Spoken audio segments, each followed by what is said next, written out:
নমস্কার, শুরু করছি বাংলা বাজারের মতামত। আমি অনিকেত চট্টোপাধ্যায়। আজকের শীর্ষক, কর্মবিরতি তুলে নেবেন জুনিয়র ডাক্তাররা।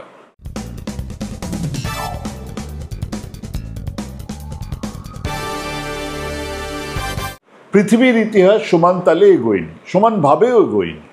সভ্যতার ইতিহাস এগিয়েছে, পিছিয়েছে, থমকে গেছে, কিন্তু শেষমেশ এক বড় সময়ের হিসেবে সভ্যতার ইতিহাসে বহু অন্যায় মুছে গেছে, প্রবলতর অন্যায় এসেছে। সব মিলিয়ে ভাবার যথেষ্ট কারণ আছে যে আমরা এগোলাম না পিছলাম। কিন্তু সে এক দার্শনিক আলোচনা একদিন করা যাবে। এই সভ্যতার ইতিহাসের খুব ছোট অথচ বিরাট গুরুত্বপূর্ণ বিষয় হলো মানুষের ছোট বড় আন্দোলন, দাবি দাওয়া, আর সেগুলোর পথ ধরেই সমাজের অগ্রগতি। খুব কম কিছু মানুষ সতীদাহের বিরুদ্ধে নামলেন, বা তার চেয়েও কম মানুষ নামলেন বিধবা বিবাহের পক্ষে। বিদ্যাসাগরের বিপক্ষেই ছিলেন কলকাতার বিদ্বজ্জনের বেশিরভাগ অংশ। তখনই এসপার ওসপার হয়ে যায়নি, কিন্তু সে আন্দোলন এগিয়ে নিয়ে গেছে আমাদের সভ্যতাকে। সে রোমে সচ্ছল শিক্ষিত মানুষদের নাগরিক আন্দোলন হোক, বা স্পার্টাকাসের দাসত্বের বিরুদ্ধে আন্দোলন, দুনিয়া কাঁপানো 10 দিনের লড়াই, বা চীনে উনানের দিকে 6000 মাইলের লং মার্চ, ম্যান্ডেলার বৈষম্য বিরোধী লড়াই, বা সিএএ এনআরসির বিরুদ্ধে আমার দেশের মানুষের লড়াই। সমাজকে এগিয়েছে, পিছিয়েছে, সভ্যতার বহু সংকটের সামনে বহু প্রশ্ন আর উত্তর এনে হাজির করেছে, যা একরৈখিক নয়, একভাবে বিচার করা যায় না। কিন্তু এই আন্দোলনের মধ্যে, দাবি দাওয়ার লড়াইয়ের মধ্যে হঠকারিতা হলো এক বিরাট সমস্যা। প্রতিটা আন্দোলনের ক্ষেত্রেই কম বেশি এই এক প্রবণতা দেখা যায়। সেই প্রবণতা কিছু বড্ড কম সংখ্যক মানুষের মাথার থেকে জন্মায়, হতাশা বোধ থেকে জন্মায়, আর শেষমেশ তা আন্দোলনের ক্ষতি করে। পৃথিবীর প্রায় সমস্ত শ্রমিক আন্দোলনের ইতিহাস নিয়ে বেশ সুন্দর একটা মিউজিয়াম আছে জার্মানির ত্রিয়েরে। কার্ল মার্কসের বাড়িটাকেই সেই মিউজিয়াম বানানো হয়েছে। বিভিন্ন দেশের শ্রমিক আন্দোলনের কথা, ছবি সেখানে আছে। ভারতবর্ষের একটাই ছোট্ট দেওয়াল, ছোট্ট একটা জায়গা, সেখানে কেবল 1974-এর রেল ধর্মঘটের কিছু ছবি আর ইতিহাস আছে। অনেকেই জানেন যে 1974-এ দেশ জুড়ে এক বিরাট রেল ধর্মঘট হয়েছিল, কিন্তু তা মাঝপথে ভেঙেও যায়। কারণ বহু ছিল, অনেকগুলো কারণ ছিল। তার মধ্যে একটা কারণ ছিল ওই হঠকারিতা। ডিনামাইট এনে রেল লাইন উড়িয়ে দেওয়ার এক পরিকল্পনা, যে অভিযোগে রেল শ্রমিকদের নেতা ফার্নান্ডিস সমেত অনেককেই আন্ডারগ্রাউন্ডে চলে যেতে হয়েছিল এবং পরে গ্রেপ্তারও করা হয়েছিল। আবার এই রেল ধর্মঘট ভেঙে গিয়েছিল তো বটেই, কিন্তু তার কোনো প্রভাব ছিল না, না তেমনও নয়। বিরাট প্রভাব পড়েছিল। রেল শ্রমিকদের বোনাস সমেত বিভিন্ন দাবি দাওয়া নিয়ে সরকার ব্যবস্থা নিয়েছিলেন। ইনফ্যাক্ট ইন্দিরা গান্ধীর জরুরি অবস্থা জারির অন্যতম এক কারণ ছিল ওই রেল ধর্মঘট। মানে বলতে চাইছি, সফল বা অসফল আন্দোলন, বিদ্রোহ, লড়াই, এর প্রভাব কিন্তু থেকে যায়। মাওয়িস্টদের লড়াই এক কথায় হঠকারী। সে লড়াইয়ের হাজারটা ভুল ভ্রান্তি আছে, কিন্তু আদিবাসীদের এলাকাতে যেটুকু উন্নয়নের কাজ এখন হচ্ছে, যেটুকু জমি কেড়ে নেওয়া, জঙ্গল কাটা আটকেছে, তার অনেকটাই, কেন প্রায় সবটাই ওই লড়াইয়ের জন্য। এসব কথা বলছি, আমাদের দেশে প্রতি 9 মিনিটে এক ধর্ষণের ঘটনা ঘটে। তারপরেও এক ধর্ষণ আর হত্যা নিয়ে আলোড়িত বাংলার নাগরিক মানুষেরা। পক্ষে কেউ আছে? পক্ষে কি কেউ বলছে? কেউ আছে? কেউ কি বলছে যা হয়েছে সব ঠিক হয়েছে? একজনও নেই। নারী নির্যাতনের অভিযোগ আছে এমন মানুষও মিছিলে নারীর সম্মানহানি ঘটিয়েছেন এমন অভিযোগ থানার পরে, কেস ডায়েরি থাকার পরে সেই ডাক্তারবাবুও সপরিবার আন্দোলন। আর অবশ্যই আছেন সচেতন মানুষ, কিন্তু এই আন্দোলনের পথ মত নিয়ে বেশ কিছু বিরোধিতা আছে। আমাদের সংসদীয় কাঠামোতে যে কোনো নাগরিক আন্দোলন তো শেষ পর্যন্ত সরকার বিরোধী হবেই, হতেই হবে।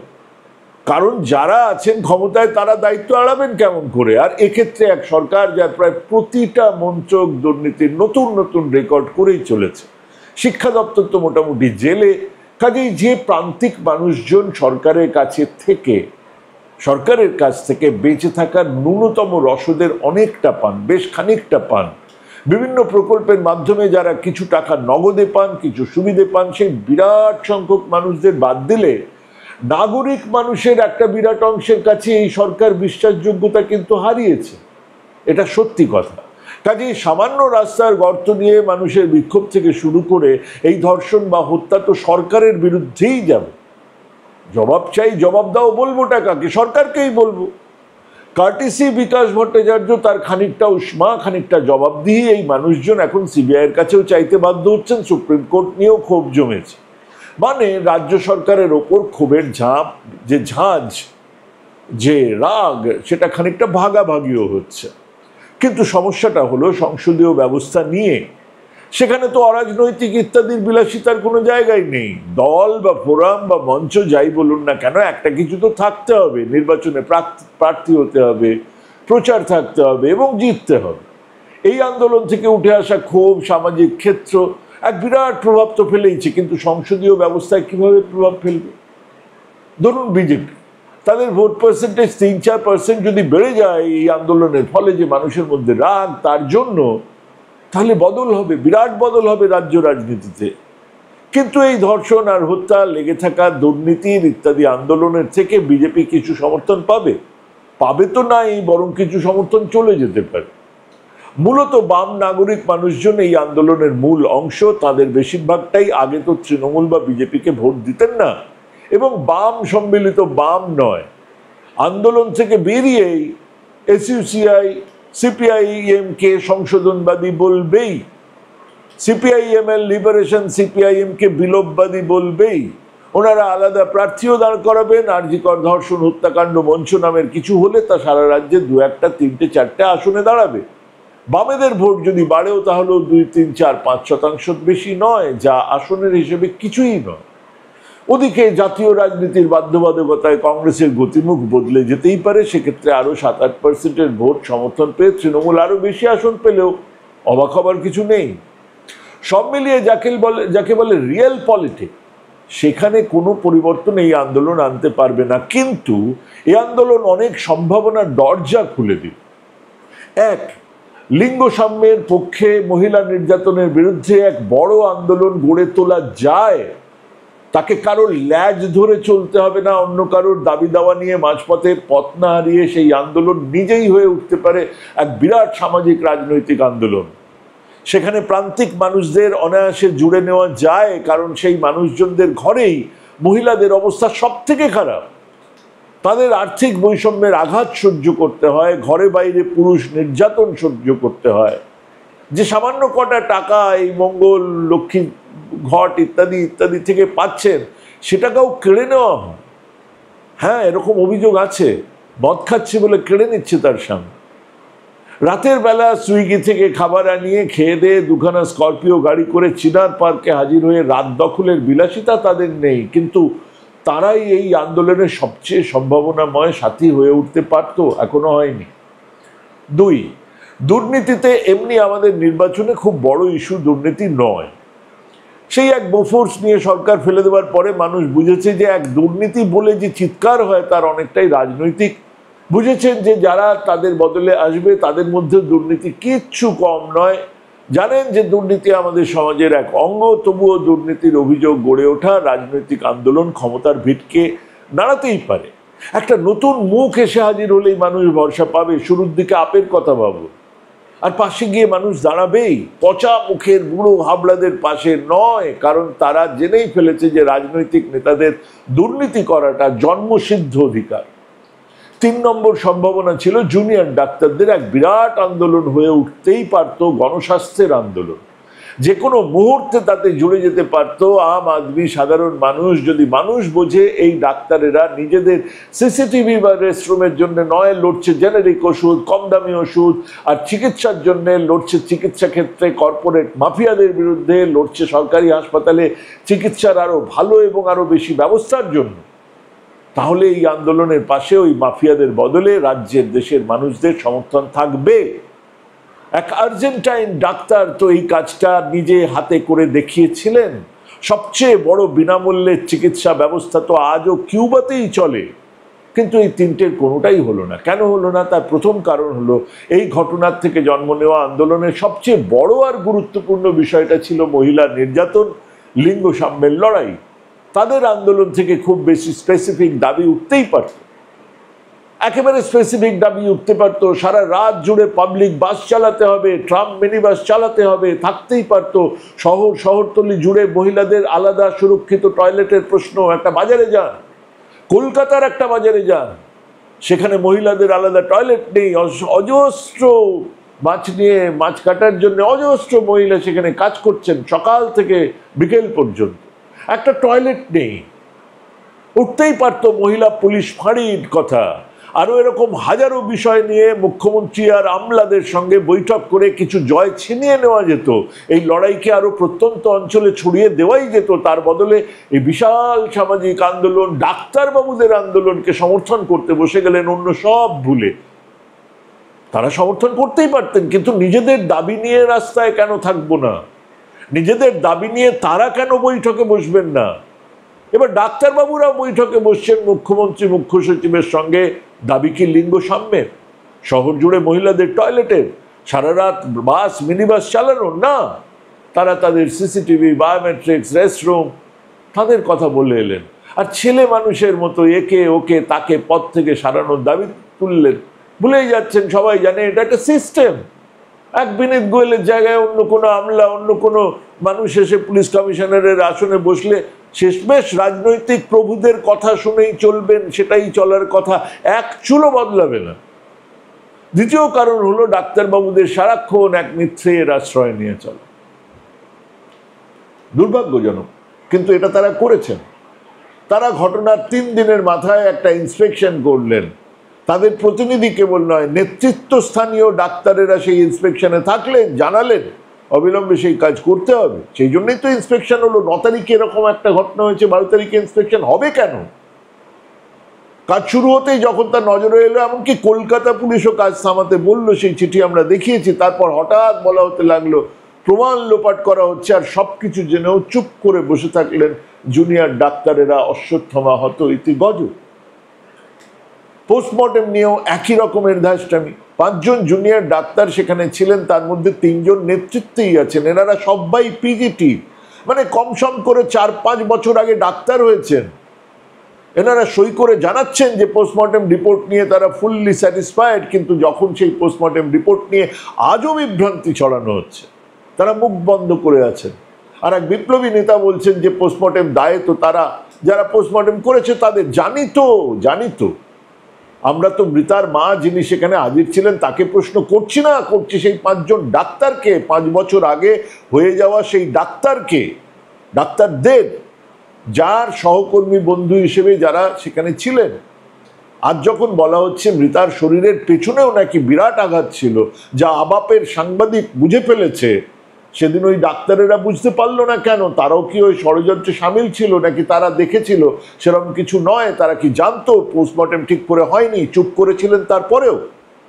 এ প্রশ্ন উঠতে শুরু করেছে। আর ঠিক সেই সময় আবার মিথ্যাচার। ওনারা দায়ী নন। কেন দায়ী নন? 5 বছর ডাক্তার হয়েছেন, সামনে সহকর্মীর মৃতদেহ, ওনারা কি ডক্টর হাজরা ঝিমুচ্ছিলেন? কেন বললেন না বেরিয়ে যে পোস্টমর্টেম ঠিক করে হয়নি, আবার করতে হবে? এসব মিথ্যাচার আন্দোলনের ভিত নাড়িয়ে দিয়েছে। আর শেষ বিষয়টা হলো হঠকারিতা, ভয়ঙ্কর হঠকারিতা। প্রত্যেক আন্দোলনের একটা লজিক্যাল প্রোগ্রেশন থাকে। একটা আন্দোলনেই হাতের মুঠোয় চাঁদ তো আসে না, কোথাও থামতে হয়, কোথাও এগোতে হয়, কোথাও পিছুতে হয়। রাজ্য সরকার খুব হিসেব করেই কোনো দমনমূলক ব্যবস্থা না নিয়ে নিজেদের দিকে সহানুভূতি আনার চেষ্টা করে যাচ্ছে। এই আমলার বদলচার বেশ, ওই আমলার বেশ, তাতে ওনাদের কিছু এসে যায় না। বৈঠকে আসবেন, আসুন। এই কমিটি সেই কমিটি তৈরি করা, আর তার সঙ্গে এক কন্টিনিউয়াস প্রচার যে ডাক্তারেরা সাধারণ মানুষের বিরুদ্ধে দাঁড়াচ্ছে। মানুষেরা বিশ্বাস করছেন। ওদিকে ডাক্তারবাবুরা বিকেল 5টায় সর্বোচ্চ আদালতে তাদের উকিলকে দিয়ে বলা করালেন যে তারা চিকিৎসার সব কাজে যোগ দিয়েছেন। 8 ঘন্টার মধ্যে আবার ঘোষণা হলো অনির্দিষ্টকালীন কর্মবিরতি শুরু হয়ে গেছে। কি চাইছেন তারা? এখনই বিচার চাইছেন। সুপ্রিম কোর্ট নাকি বিষয়টাকে গুরুত্ব দিতে চাইছে না। তারা হতাশ। এক তালিবানি বিচার চান তারা। ধরতক্তা মার পেরে কাদের বুদ্ধিতে আবার কর্মবিরতিতে নামলেন জানা নেই। তবে বাইরের লোকজন তো ছেড়েই দিলাম, ঘরের লোকজনেরা মানছে না। কল্যাণী, বাঁকুড়া মেডিকেল কলেজের জুনিয়র ডাক্তারেরা কাজ করছেন। মজার কথা হলো, জানা গেল এই যে পুরো কর্মবিরতির সময় প্রাইভেট হাসপাতালে জুনিয়র ডাক্তারেরা তাদের কাজ চালিয়েই গেছেন। অপূর্ব, তাই না? কি কিউট আন্দোলন। যেখানে আন্দোলন করে কাজ না করলে টাকা কাটা যাবে সেখানে কাজ চলছে, যেখানে আন্দোলন করে কাজ না করলে গরিব মানুষের অসুবিধে হবে সেখানে কর্মবিরতি চলছে। তারা আবার কর্মবিরতিতে নামলেন কেন? নাকি সুপ্রিম কোর্টের যে বিচার চলছে তাতে তারা সন্তুষ্ট নন। ভাই, হয় সুপ্রিম কোর্ট, হয় এই আমাদের সিস্টেমটাকে মেনে তার মধ্যে থেকে একটা লড়াই করার কথা, আর না হলে আর একটা অপশন তো খোলা আছে, অবুঝমারের অপশন। হ্যাঁ, পিঠে বন্দুক নিয়ে লড়াই তো হয়, সারা সারা পৃথিবীতে স্বীকৃত আন্দোলন, সেসব করুন, সেসব সিস্টেমের মধ্যে থাকবেন, উকিল দেবেন, উকিল সেখানে গিয়ে কথা বলবে, সুপ্রিম কোর্টে বিচার হবে, সিবিআই তদন্ত করবে, আপনারা বলবেন আমরা মানছি না। নাই মানতে পারেন এই সিস্টেমকে, এই সিস্টেমকে মানাটা জরুরি নয়। এই সিস্টেমকে না মেনে বহু আন্দোলন হয়, বহু আন্দোলন হচ্ছে, লড়াইও হয়, লড়াইও চলবে, কিন্তু এই ধ্যাসটা মোটা ঠিক নয়। এই সবের পরে গত পরশুর কর্মবিরতির ঘোষণার পাশে অনেকে নেই, কোনো সেন্সিবল মানুষের থাকার কথা নয়। এবং যা বলছি মিলিয়ে নেবেন, এই কর্মবিরতি জুনিয়র ডাক্তারদের একতরফাভাবে তুলে দিতে হবে, তারা ঢুকে গেছেন এক কানাগলিতে, এখন তাদের আর কিচ্ছু করার নেই। আপনারা দেখুন, এই কর্মবিরতির পরে রাজ্য সরকার চুপ করে বসে আছেন, তারা ডাকবেনও না আলোচনায়, তারা ডাকবেন না, তারা আলোচনাতেই ডাকবেন না। এবারে ডাক্তারবাবুদের নিজেদের সেই আন্দোলন তুলে নিতে হবে। আমার মনে পড়ছে বহুদিন আগে বোকারোতে এক কলেজের সামনে হঠাৎই বার খেয়ে ক্ষুদিরাম আমরা অনশনে বসে পড়েছিলাম। মাত্র হাতে গোনা কিছু ছাত্র নিয়ে সেখানে অনশনে বসে পড়লাম আমরা। তারপর কলেজ তো যথারীতি চলছে, লোকজন আসছে, কলেজ করতে ঢুকছে, প্রিন্সিপাল আসছে, ছাত্র আসছে, শিক্ষকরা আসছে, পড়াশোনা চলছে, হচ্ছে বা হচ্ছে না, পাত্তাই দিচ্ছে না। এদিকে আমাদের আন্দোলন, মানে অনশন আন্দোলন 3 দিন, ওরকম আন্দোলনও নয় যে সামনে পর্দা থাকবে, ভেতরে চকলেট বার খেয়ে নিজেদের শরীর ঠিক করে নেব, তাও নয়। প্রকাশ্য জায়গায় আমরা বসে আছি, 3 দিন অনশন চলছে। কিছু ট্রেড ইউনিয়ন নেতা তখন সেবার আমাদের ফলের রস টস খাইয়ে অনুরোধ করে অনশন ভাঙিয়েছিলেন। আমরা বলেছিলাম আমাদের নৈতিক জয়, বলেছিলাম এই আন্দোলনকে আরো বড় মাপের করে তোলা হবে। এইসব বড় বড় বুকনি দিয়ে আমরা অনশন তুলে নিয়েছিলাম। আসলে বুঝেছিলাম হঠকারিতার একটা দাম দিতে হয়। এবার সেটাই বুঝবেন জুনিয়র ডাক্তারেরা। কিন্তু এর মানে এও নয় যে এই আন্দোলন ভেঙে গেল, স্তব্ধ হয়ে গেল। এর মানে এও নয় যে আন্দোলন করাই যাবে না। বরং বলবো, পাকা মাথার বজ্জাতি ছেড়ে আন্দোলনের নিজেদের সিদ্ধান্তে কিছু ভুল হলে ঠেকে শিখে নেওয়াটা অপরাধের কিচ্ছু নয়। ভুল হয় যৌবনে আরো বেশি করে হয়, আর যৌবনে ভুল করার একটা হক আছে, একটা অধিকার থাকে। নেতাজি সুভাষচন্দ্র বোস তার তরুণের স্বপ্নে লিখছেন, আমাদের একটা বিশিষ্ট ধর্ম আছে, সেই ধর্মই আমরা অনুসরণ করি, যাহা নূতন, যাহা সরস, যাহা অনাস্বাদিত, তাহারই উপাসক আমরা। তরুণদের কথা বলছেন। আমরা আনিয়াদি পুরাতনের মধ্যে নূতনকে, জড়ের মধ্যে চঞ্চলকে, প্রবীণের মধ্যে নবীনকে এবং বন্ধনের মধ্যে অসীমকে। আমরা অতীত ইতিহাস লব্ধ অভিজ্ঞতা সব সময় মানতে প্রস্তুত নই। আমরা অনন্ত পথের যাত্রী বটে, কিন্তু আমরা অচেনা পথই ভালোবাসি। অজানা ভবিষ্যৎই আমাদের নিকট অত্যন্ত প্রিয়। আমরা চাই the right to make blunders, অর্থাৎ ভুল করিবার অধিকার। নেতাজি সুভাষচন্দ্র লিখছেন। তাই আমাদের স্বভাবের প্রতি সকলের সহানুভূতি নাই। আমরা অনেকের নিকট সৃষ্টি ছাড়াও লক্ষ্মীহারা। ইহাতেই আমাদের আনন্দ, এখানেই আমাদের গর্ব। যৌবন সর্বকালে সর্বদেশে সৃষ্টি ছাড়াও লক্ষ্মীহারা। অতৃপ্ত আকাঙ্ক্ষার উন্মাদনায় আমরা ছুটিয়া চলি, বিজ্ঞের উপদেশ শুনিবার পর্যন্ত অবসর আমাদের নাই। ভুল করি, ভ্রমে পড়ি, আছাড় খাই, কিন্তু কিছুতেই আমরা উৎসাহ হারাই না বা পশ্চাৎপদ হই না। আমাদের তাণ্ডব লীলার অন্ত নাই, কারণ আমরা অবিরাম গতি। কেবল একটা কথা বলার, দুটো সমান্তরাল আন্দোলনের দুটোই অসীম সম্ভাবনা ছিল। হ্যাঁ, সুভাষচন্দ্র যেরকম বলছেন ব্লান্ডার করারও অধিকার আছে, হ্যাঁ আছে তো, এই যৌবনেরই তা থাকে। হয়েছে ভুল, শিক্ষা নিতে হবে। এই দুটো আন্দোলনের অসীম সম্ভাবনা ছিল। সবটাই শেষ হয়ে গেছে এমনও বলছি না, কিন্তু রাষ্ট্রের প্রত্যেক সরকারের সর্বস্তরে দুর্নীতি আর চরম বৈষম্যের বিরুদ্ধে লড়াইয়ের প্রথম শরিক হিসেবে সবচেয়ে শোষিত মানুষ, সেই তাদের কথা মাথায় রাখতেই হবে। হু স্ট্যান্ডস টু গেইন, এটা খুব জরুরি বিবেচনা। আমার বারবার মনে হয়েছে ধর্ষণ, হত্যা, নারী নির্যাতনের বিরুদ্ধে বা লিঙ্গ সাম্যের প্রশ্নে এবং জুনিয়র ডাক্তারদের আন্দোলনেও ওই সবচেয়ে শোষিত, সবচেয়ে নিপীড়িত মানুষের কণ্ঠস্বর কোথাও যেন শোনা যাচ্ছে না। এরকম এক অবস্থার সুযোগ তো নেবেই মোদী, মমতা, নবীন, যোগী, নীতিশ বা প্রত্যেক সরকার। সংসদীয় রাজনীতির আঙিনাতে থাকা প্রত্যেক দলের সরকারের বাইরে নয়, হতে পারে না। আর জুনিয়র ডাক্তারেরা যে অবস্থায় পড়েছেন তার জন্য দায়ী কিন্তু এই রাজনৈতিক পাকা পচা মাথাগুলো। সেগুলো ছেটে ফেলে সত্যি করে গণস্বাস্থ্যের কথা বলুন ডাক্তারবাবুরা। জানি এখন রাজ্য সরকার আপনাদের আলোচনাতে ডাকবে না, জানি সুপ্রিম কোর্টে আপনাদের জন্য অপেক্ষা করছে কিছু কড়া ইনস্ট্রাকশন।